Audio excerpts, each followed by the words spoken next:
Irmãos e irmãs queridos, eu fui acometido agora por um desejo grande de expressar o que eu estou sentindo, o privilégio de poder estar aqui atendendo a sua demanda por conhecimento da verdade. Gente, isso é maravilhoso. Saber que os meus irmãos na fé, aqueles que são a menina dos olhos do ser que eu mais amo na vida, sabe?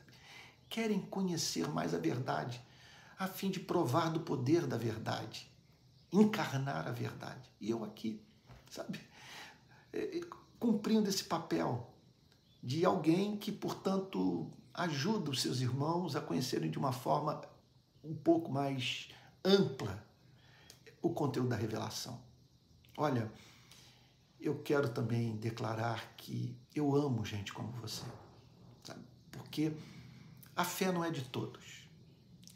E, sabe, e nem todos os que creem demonstram intensa fome e sede pelo conhecimento da verdade. Quando eu me deparo com pessoas assim, e eu sei que para você chegar ao ponto de se matricular nesse curso, é que você tem muito desejo de conhecer a sua própria fé.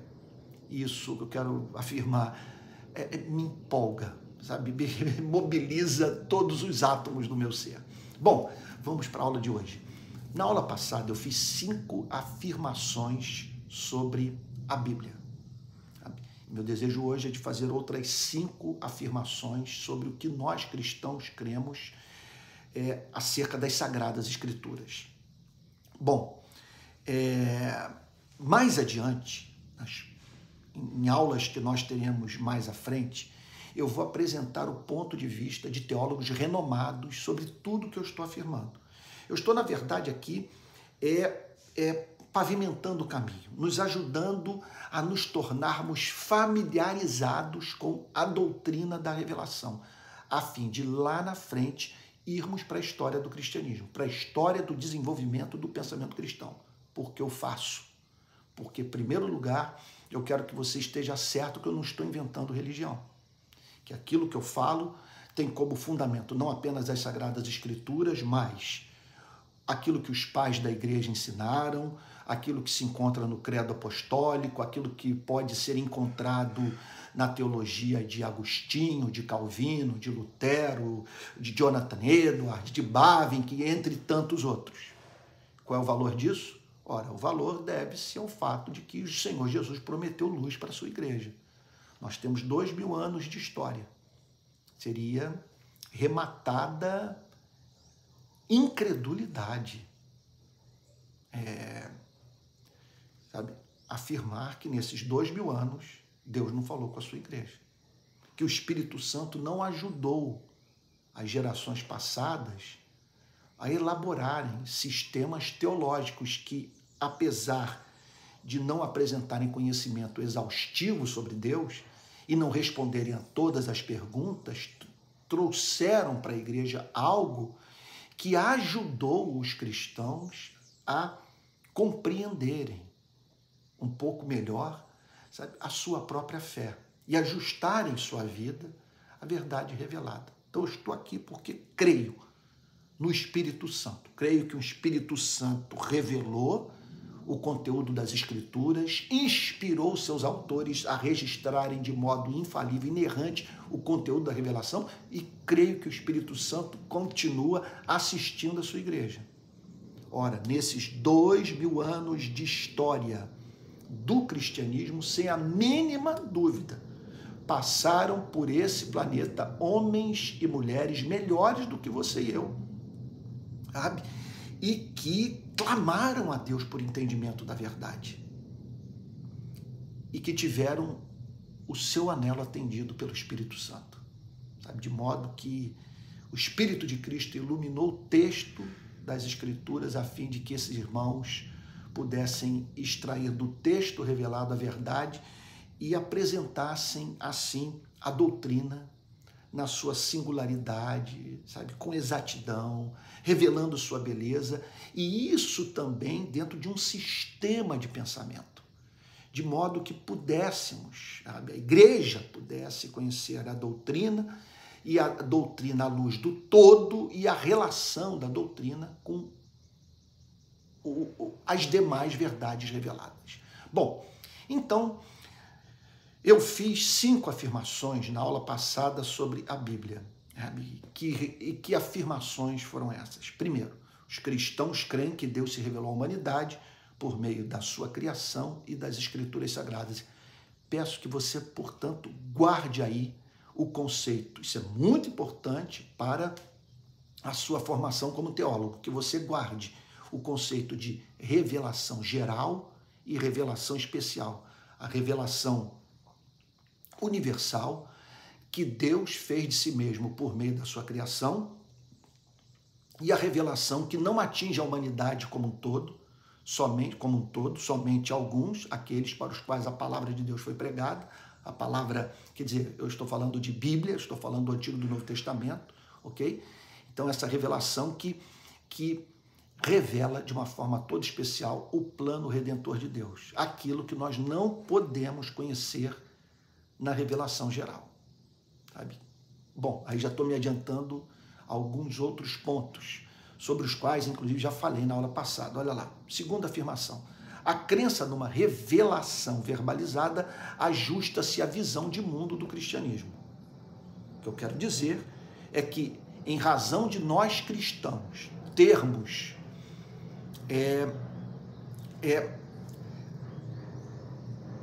a nossa teologia estribada em alguns pressupostos intelectuais, que a ideia de uma revelação verbalizada e proposicional não é em si absurda. Bom, deixa eu reconstruir a frase. Eu tenho obsessão pela clareza, por ser objetivo e falar de modo que todos possam dizer assim, olha, ele falou objetivamente isso.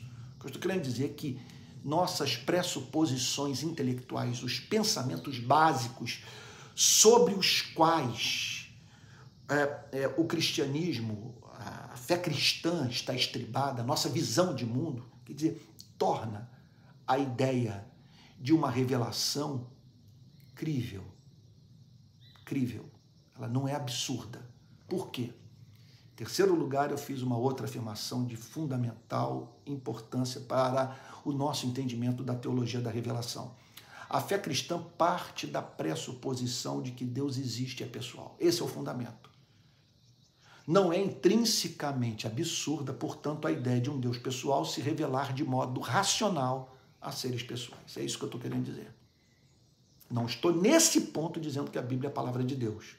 O que eu estou querendo é dizer o seguinte, a ideia não é absurda. Então, por uma questão de integridade intelectual, eu penso que nós devemos parar para pelo menos considerar o que os cristãos afirmam. Deus se revelou aos seres humanos por meio do evangelho de seu Filho. E esse evangelho está registrado num livro chamado Bíblia.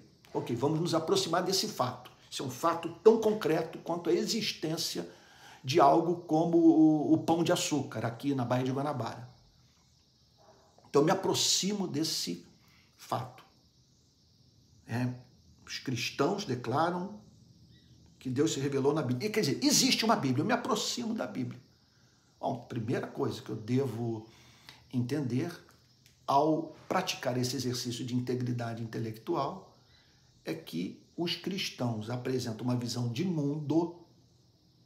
Veja, não estou querendo que de antemão você creia na forma mediante a qual os cristãos veem a vida. O que eu estou querendo é que você considere a visão de mundo dos cristãos. E dentro dessa visão de mundo, a ideia de uma revelação não é em si absurda. Quarto lugar, eu declarei que a revelação verbalizada e proposicional, quando eu falo de verbalizada e proposicional, estou falando de frases, de declarações inteligíveis, sabe? De afirmações com sujeito, verbo e predicado, que não são apenas narrativas, histórias que nos são contadas nas Sagradas Escrituras, mas que nessas histórias e nas sessões doutrinárias das Sagradas Escrituras nós nos deparamos com verdades objetivas. Então, E o que eu disse na aula passada é que a revelação verbalizada e proposicional é necessária para que os seres humanos conheçam verdades centrais sobre si mesmos e o universo que não conheceriam de outra forma. Bom, o que eu estou querendo dizer é que a filosofia tem seus limites, não responde todas as indagações que são feitas pelo espírito humano. O que eu estou afirmando é que sem uma revelação verbalizada, proposicional, sem uma revelação especial, sem uma Bíblia, nós estamos perdidos. Nós não temos o que dizer para nós mesmos nas horas de angústia. Não temos. Esqueça toda a ideia de felicidade nesse mundo caído sem uma revelação que nos ajude a conhecer aquilo que a natureza não nos revela. É como se fosse assim. Francis Schaeffer usou uma vez essa metáfora. É como se, ao olharmos para a natureza, nós víssemos a metade de um livro. Então você olha para aquele livro, para aquele livro rasgado ao meio, você diz o seguinte: olha, uma coisa eu sei, essas letras não poderiam estar aqui ao acaso. Sabe? Isso aqui mostra que há uma inteligência por trás desse livro. Ele quer me comunicar algo, mas eu não consigo ler a história toda. O que a revelação escrita faz é apresentar a outra metade desse livro que nos permite ler a história toda. Então, os cristãos creem nisso. E, por fim, eu declarei na última aula que a investigação filosófica sem o auxílio da revelação escrita não é suficiente para que os homens saibam quem são, os homens e as mulheres, obviamente, para que os homens saibam quem são, de onde vieram e para onde vão. Especialmente agora que nós nos encontramos nesse estado de miséria e pecado. Bom, vamos agora para material novo. Mais 5 afirmações sobre a Bíblia. A ausência de respostas para as questões existenciais que eu acabei de mencionar, quem somos, de onde viemos, para onde vamos, por que duramos pouco, por qual motivo nós envelhecemos e morremos, porque a vida é dura, curta, incerta, porque pais têm que enterrar filhos, porque filhos têm que enterrar pais, por que vamos em breve ter que nos separar de tudo e de todos que amamos. Bom, a ausência de respostas para essas questões torna a busca por felicidade ou pela felicidade um devaneio. Um devaneio. Esqueça a ideia de ser feliz se ao lado da sua investigação filosófica, e o cristianismo não tem nenhum problema com o uso do cérebro, sabe? Você não ouve o seu Criador a sussurrar nos seus ouvidos. Porque eu amei o mundo de tal maneira que enviei meu único filho para que todo aquele que nele crê não pereça, mas tenha a vida eterna.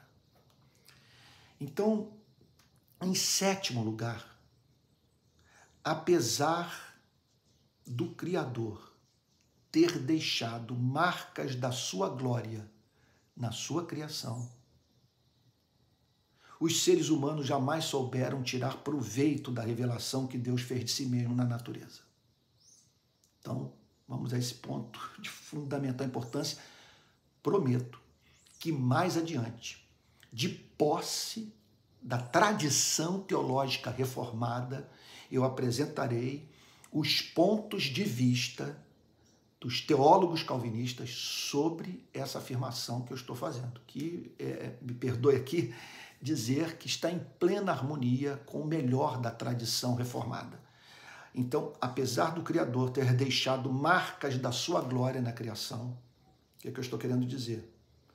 Que para onde os seres humanos olham, contemplam a glória de Deus. Eu desviei o olho aqui da câmera porque eu fiquei pensando, será que eu devo fazer isso? Será que eu não devo fazer isso? Porque nesse momento que eu estou aqui dando aula, eu estou diante de um cenário assim esplendoroso. É uma coisa assim maravilhosa, mas eu acho que eu não... Olha, eu vou me arriscar, tá bom? Pode ser que eu bagunce a gravação, nem sei como é que eu vou fazer depois para enquadrar a câmera aqui, como é que vai ser esse enquadramento. Mas vamos lá. Olha só, sobre o que eu estou querendo falar.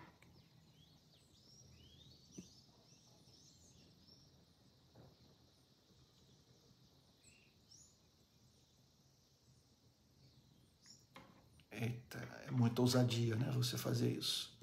E eu que sou obcecado pela ideia do belo, de fazer as coisas bem feitas, sabe? Você não tem ideia do trabalho que eu tenho para chegar nesse enquadramento. Porque eu, sabe, de lutar para oferecer o melhor em áudio, imagem e conteúdo, né? Bom, é isso. Eu estou aqui diante desse cenário. Olha, é que hoje o tempo está nublado.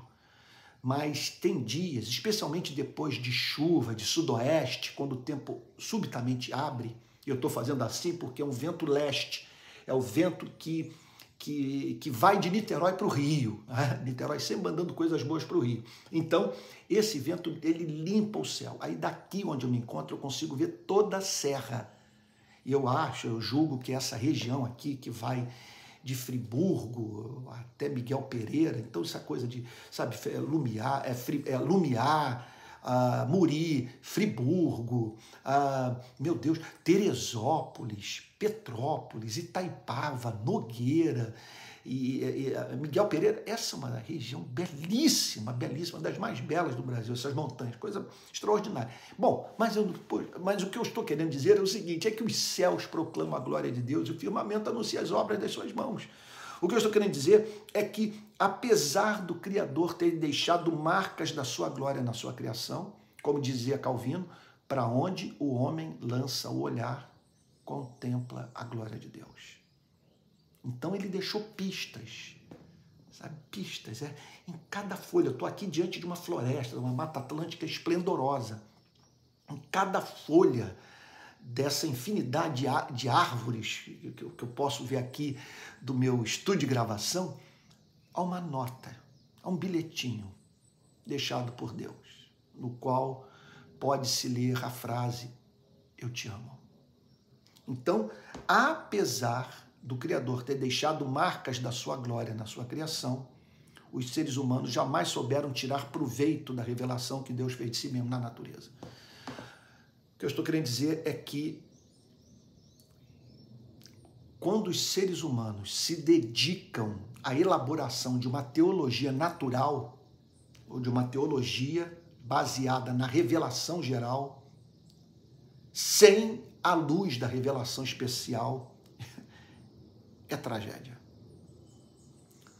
Quando muito, apresenta o grande arquiteto do universo, mas não apresenta um pai. Apresenta um Deus, mas não apresenta esse Deus que é capaz de amar os que não são dignos do seu amor.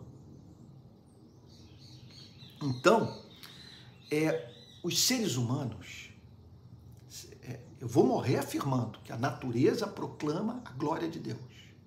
E eu incluo os seres humanos, porque não há nada da criação que mais nos ajude a conhecer a Deus do que o homem. Porque eu falei dessas folhas, dessas árvores da Mata Atlântica, mas elas não deliberam, elas não pensam, não sentem. Elas não escrevem poemas, elas não deliberam, elas não têm vontade, elas não são capazes de dizer, ó Deus, eu te amo. Então, conforme diz Calvino, sem o conhecimento de Deus, nós não conhecemos o homem. Mas o conhecimento do homem é uma condição essencial para o conhecimento de Deus, porque quanto mais nós conhecemos os nossos atributos de seres criados à imagem e semelhança de Deus, mais nós temos uma ideia de quem Deus é. Então, os homens, contudo, jamais conseguiram, a partir da revelação natural, se transformar em adoradores do Deus verdadeiro, a fim de viverem para a glória do seu nome. A Bíblia diz que esse mundo está em trevas. A Bíblia declara com muita clareza que esse mundo encontra-se sobre um cativeiro moral com consequências intelectuais, que impedem o homem, portanto, de olhar para a natureza, olhar para a criação e fazer boa teologia. E muito menos uma teologia da redenção. Porque para que haja uma teologia da redenção, nós precisamos de um elemento novo nessa revelação. Porque essa criação, ela não foi designada para nos falar em redenção. Ela pode até sugerir, num ponto ou outro, num mistério ou outro da vida, a possibilidade de recomeços. Mas ela não fala nada sobre expiação pelo sangue, não fala nada sobre um Deus que oferece para os que se arrependeram uma memória sem registro. Um Deus que diz para o pecador arrependido: vá em paz, entra na paz, passe a viver a partir de agora sem a expectativa de que a qualquer momento você vai ser castigado. Creia que suas orações serão ouvidas, porque pela minha graça, mediante a sua fé, eu o justifiquei de todas as suas iniquidades. Então, apesar do, permita-me repetir, do Criador ter deixado marcas da sua glória, Tim Keller fala sobre pistas da sua existência na criação. Os seres humanos jamais souberam tirar proveito da revelação que Deus fez de si mesmo na natureza. Basta você ver aí. Pensa no seguinte: no que seria de uma aula como essa se eu não tivesse Bíblia? Imagine se eu só estivesse aqui falando sobre teologia a partir daquilo que eu consigo inferir do meu contato com a natureza. Você e eu estaríamos perdidos. Em oitavo lugar, o ser humano é uma fábrica de ídolos. Isso é um fato. Qualquer estudo de antropologia mostra isso. Sabe? Grande parte da nossa vida é dedicada à criação de deuses feitos à nossa imagem e semelhança. Por isso, esses conceitos de Deus que nos apresentam seres assim absolutamente distintos e ambos carentes de simetria. Ora, nós estamos diante de um Deus sem ira, sem indignação, sabe? Um avô celestial que olha para esse planeta e diz: olha, não tem motivo de eu brigar com os meus meninos, sabe? Então, você olha para a Primeira Guerra, a Segunda Guerra, você olha para Ruanda, você olha para Biafra, você olha para Bósnia e Herzegovina, você olha para o sistema prisional brasileiro e você diz assim: não, Deus não se importa. O métier dele é perdoar, até que chega um ponto em que você é atingido pela injustiça, sabe? Imagina o que representava para a mãe e um pai entrar de mãos dadas com o filho numa câmara de gás no campo de concentração alemão na Segunda Guerra Mundial. Agora, ora, os seres humanos, com base nessa revelação natural, sem assistência das Sagradas Escrituras, concebem um Deus que é a exata descrição que a Bíblia faz do diabo. Então, os seres humanos são uma fábrica de ídolos, vivem a criar deuses caprichosos, perversos, incertos, que exigem a prática de bizarrices que inviabilizam a vida daqueles que os adoram. Sem a revelação geral, sem a revelação natural, que projete luz sobre a revelação geral e nos ajude a entender aquilo que ela nos apresenta como perguntas, sem respostas, quer dizer, sem essa revelação, sabe, o que nós observamos na vida é os seres humanos concebendo deuses que inviabilizam a existência nesse planeta. É uma coisa impressionante que torna a nossa vida um suplício. Deuses caprichosos, incertos, arrogantes e que pedem de nós bizarrices, sabe? E que se não praticarmos, simplesmente ele não nos dará aquilo pelo que ansiamos desesperadamente. Por isso nós precisamos de uma revelação, sabe? Uma revelação que nos salve desse Deus diabo. Em nono lugar, os seres humanos são péssimos teólogos. Quer dizer, esse ponto tem íntima relação com o anterior. Vamos tentar entender por que nós somos péssimos teólogos e precisamos de uma revelação escrita. Em razão da fobia que tem de Deus, lhes é mais fácil amar a mãe natureza, que nada pede, do que o Deus Pai, que exige amor. A idolatria, sendo assim, pode assumir caminhos opostos. Pode tanto domesticar a Deus quanto transformá-lo num diabo. É sobre isso que eu falei no ponto anterior, sabe? Então é isso. Os seres humanos têm fobia de Deus. Por isso que eles preferem lidar com a mãe natureza. Agora, mesmo assim, eles não conseguem se abster de pensar ou de experimentar da influência em suas vidas da queda. Eles sabem que pecaram.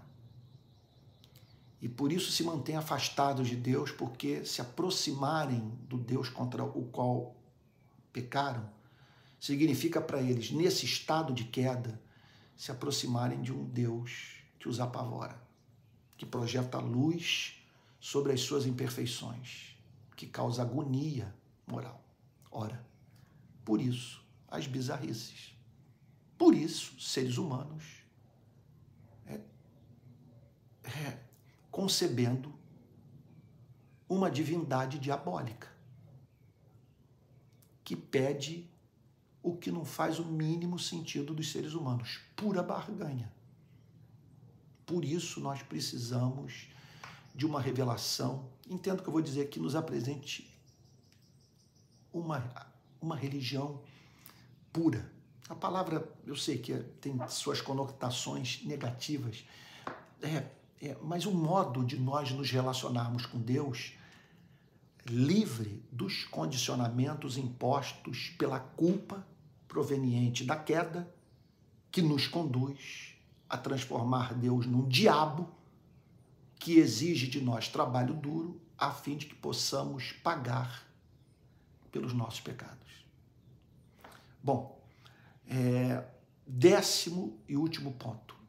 Na verdade, eu tenho nessa introdução à teologia da revelação 50 pontos a apresentar. Vamos aqui agora para o 10º ponto. A fim de que a visão do ser,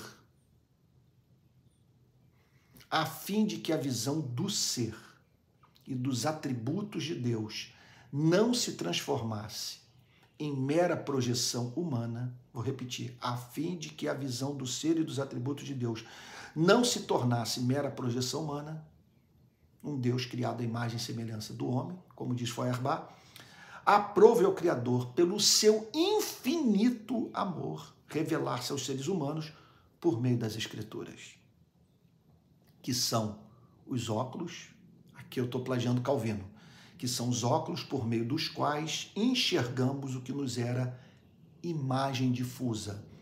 Então, permita-me comentar o ponto.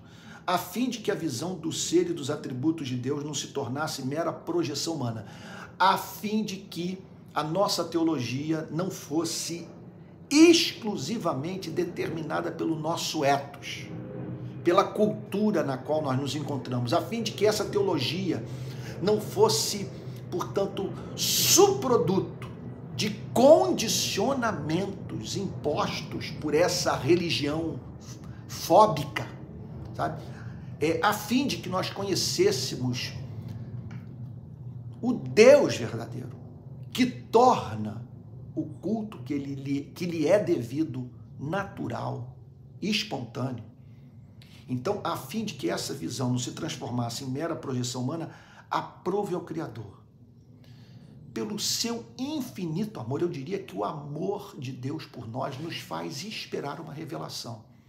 Alguns podem dizer, Antônio, isso é muito romântico. Olha, talvez esse meu romantismo esteja inserido na declaração de Pascal, o coração tem razões que a própria razão desconhece.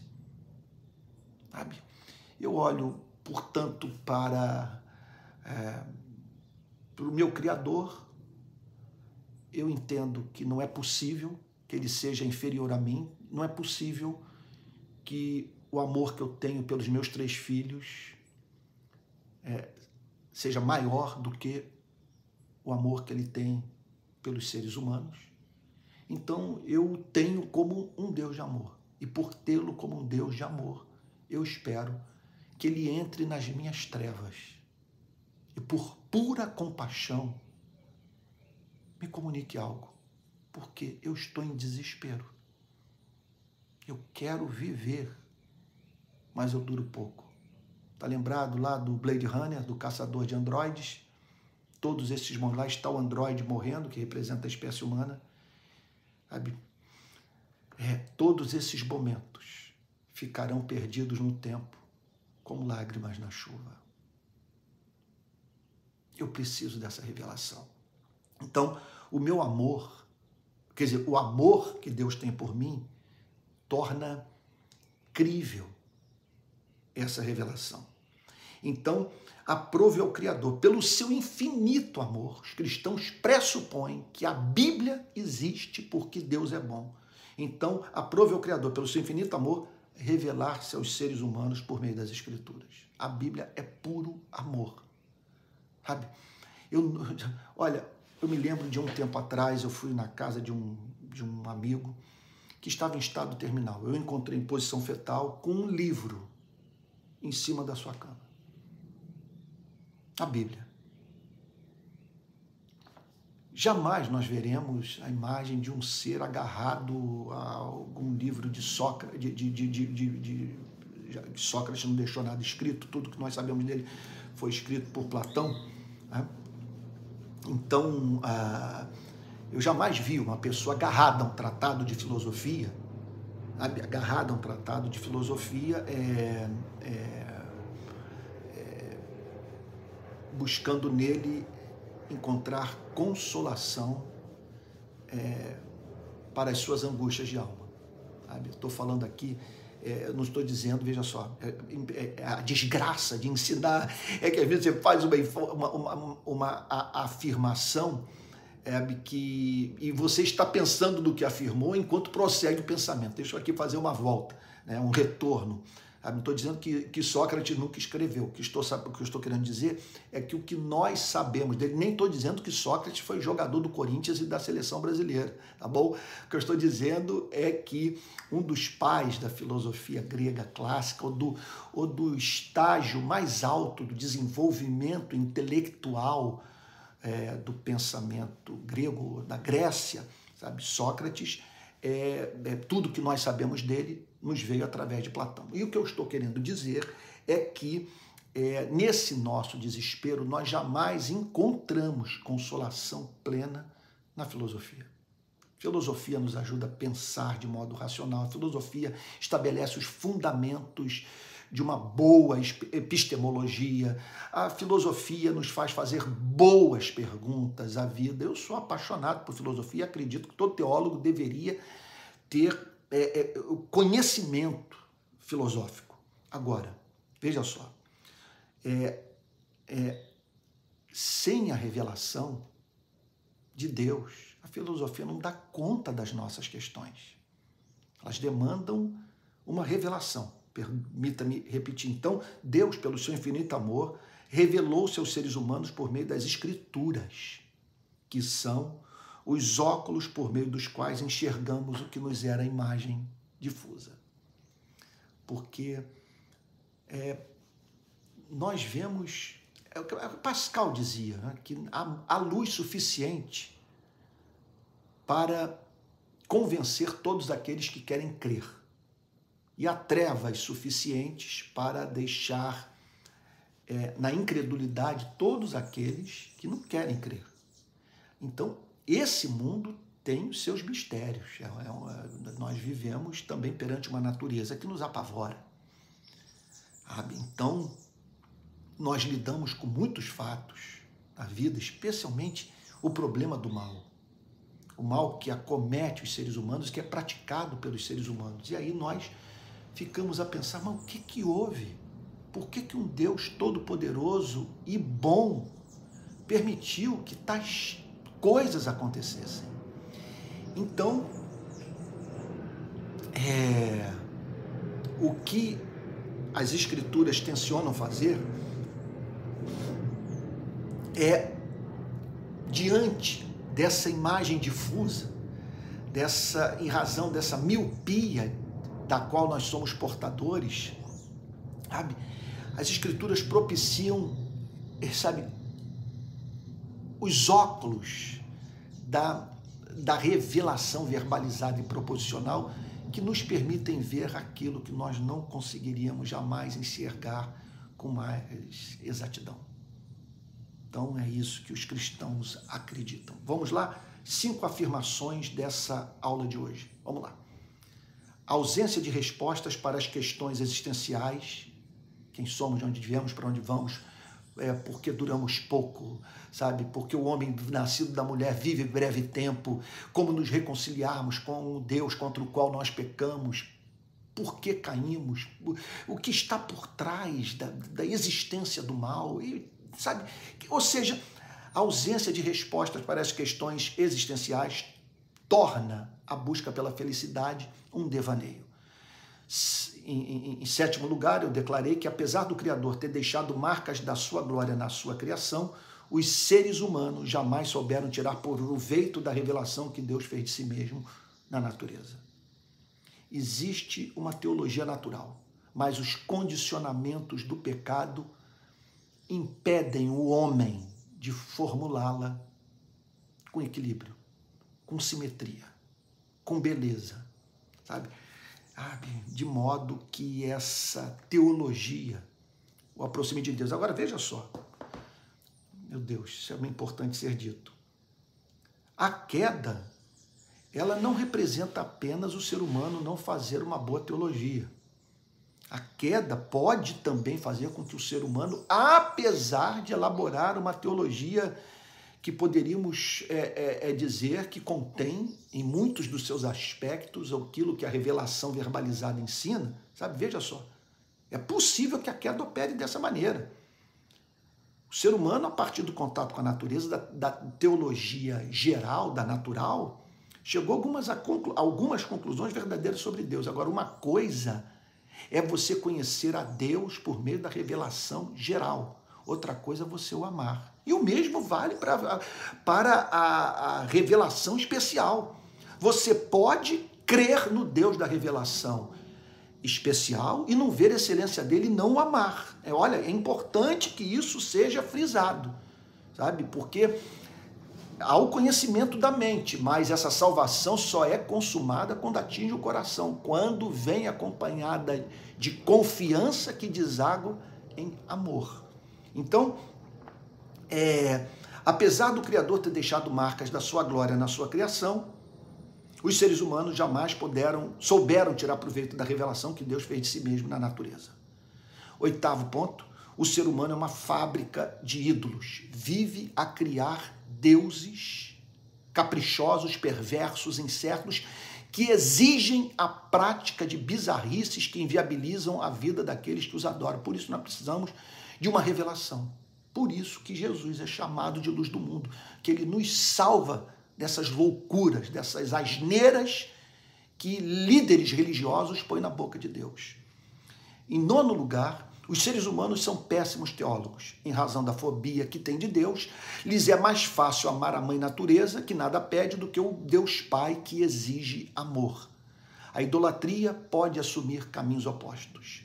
Pode tanto domesticar a Deus, quanto transformá-lo num diabo. Por isso, nós precisamos da revelação especial. E, por fim, a fim de que a visão do ser e dos atributos de Deus não se tornasse mera projeção humana, aprove ao Criador, pelo seu infinito infinito amor. Essa é uma outra pressuposição. Ele existe, ele é pessoal e nos ama. Então, porque ele nos ama, aprove a ele revelar-se aos seres humanos por meio das Escrituras, que são os óculos por meio dos quais enxergamos o que nos era imagem difusa.